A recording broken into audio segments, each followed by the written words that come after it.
It's been 2 years since the October 7 massacre. 1,200 people were killed and 251 others were taken hostage. 2 years on, hopes for a ceasefire and hostage release linger while Gazans scramble for basic necessities in the war-ravaged region. And as Israel marks 2 years since the massacre, indirect talks have now begun in Egypt on the 20-point peace proposal by President Trump. To weigh in on the talks that are taking place in Egypt and Israel's offensive in Gaza, it's Jane Kinninmont, CEO at United Nations Association UK, who's joining us live on WION from London. Ms. Kinninmont, appreciate you joining us on WION. To begin with, what are the sticking points in your view in the 20-point peace plan? Do you think giving up on arms and the governance model in Gaza region are the major points of contention between the warring sides? The sticking point really remains what happens after the initial phase. So all of the negotiations about a ceasefire that have been going on over the last 2 years, they have had some things in common, that the process should start with Israeli hostages being released, also with some Palestinian prisoners held captive in Israel being released, a ceasefire, and the re-entry of humanitarian aid. That piece is relatively simple. But again and again, there has been a sticking point about what happens next, who actually governs Gaza. For a very long time, of course, Hamas has wanted to hold on to power. It now seems that it has been considering the possibility of relinquishing power, stepping down and handing power over to other Palestinian leaders. However, for the government of Israel, this is still not acceptable because they do not want any Palestinian-run government in the Gaza Strip. That's why the Americans have tried to come up with this strange new idea that Gaza would be governed by an international board appointed by Donald Trump, including former British Prime Minister Tony Blair. It's an attempt to square this circle, but Palestinians are not happy with that proposal either. Yes, Ms. Kinninmont, that brings me to the next question. Do you think Netanyahu has come to the negotiation table at his own will, or do you think he has succumbed to Trump's pressure also because of the political pressure he faces back home? He is under pressure, and to some extent, he is going to have to choose between his American ally and his coalition partners, because the most extreme members of his coalition do not want the war to end at this point. On the other hand, Trump is signaling that he believes time is up. Now, Netanyahu could work with other Israeli parties to get this ceasefire plan through the parliament. Other opposition leaders have said that they would back a ceasefire because the Israeli public generally is now keen to see a ceasefire deal that would see the release of the hostages as well. So Netanyahu does have a potential way out if he's willing to go for a unity government. Yes. Also, the response that we have received from Hamas, they've made a mention that Israel must immediately stop bombing the Gaza Strip in order to get the hostages out safely. Why do you think Israel is still refusing to back down despite the US also dissuading the Israeli leadership from carrying out military offensive? On Friday and Saturday, there were suggestions from the US that the bombing could stop straight away. Trump was saying that he is calling for it to stop.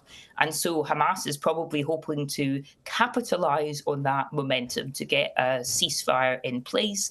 But that hasn't happened so far. And it may be, sometimes violence actually increases in the run-up to ceasefires as people on both sides of a conflict can try to press home that military advantage while they still can. Or it may be Netanyahu trying to send a message that even though he needs the Americans and Trump can put pressure on him, he wants to show that nobody is telling him what to do from the outside. Yes. Also among the Hamas leadership that is present in Egypt at this point is Hamas chief negotiator Khalid al-Hayya, who survived Israeli strike on Qatar last month. Now, Hayya is also seen as group's most influential figure abroad.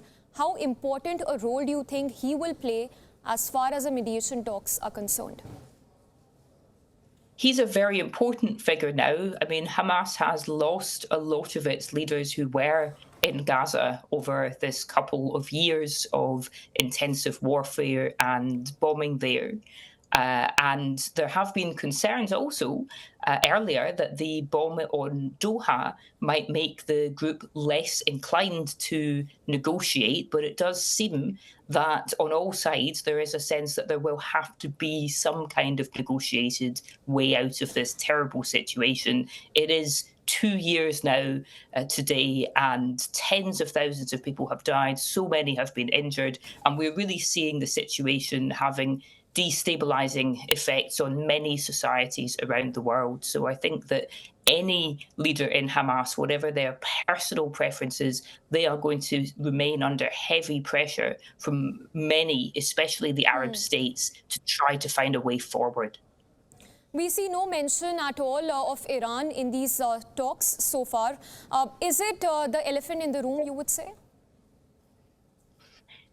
Iran has a lot of its own issues that it's dealing with at the moment, most immediately the threat of renewed UN sanctions. There is a dispute now between the US, Russia, and China about reimposing UN sanctions on Iran because of the failures of nuclear diplomacy and what Europeans have said is Iranian non-compliance with the JCPOA nuclear agreement. Iran is also concerned that there could be in the future more fighting directly between Israel and Iran. So those are the issues that are particularly preoccupying Iran at the moment.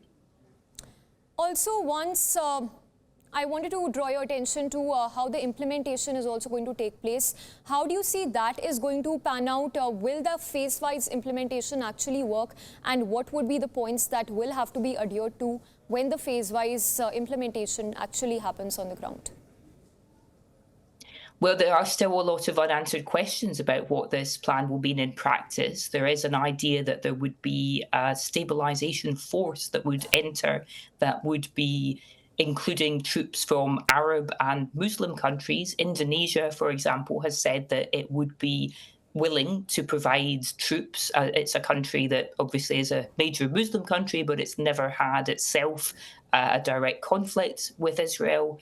But nobody really is willing to sign up their troops for a definite commitment because nobody knows what the political context is going to be that they are going to go into, or what the troops are really there for. Are they peacekeepers? Are they there to keep the two sides apart? Are they supposed to be helping to oversee and implement the disarmament of Hamas? Those would be very, very different missions. So no government is going to put their citizens potentially into harm's way unless they know for certain what this future is going to look like. And really, there's still a lack of consensus on that. Just last question before we let you go. If the deal is actually struck, would it be the clearest foreign policy victory of Trump's second term so far? If it lasts. But we have seen, there was a ceasefire in place when Trump came in. And he does bear some of the responsibility for letting that fall apart. If this ceasefire could be longer and could lead to a real stabilization, then sure, there might well be people saying he should get that Nobel Peace Prize that he apparently wants so very much. But the risks are high that there's a temporary pause and that things slide back into violence. Yes, remains to be seen if the headway is in sight. Thank you for joining us on WION, Ms. Jane. Thank you.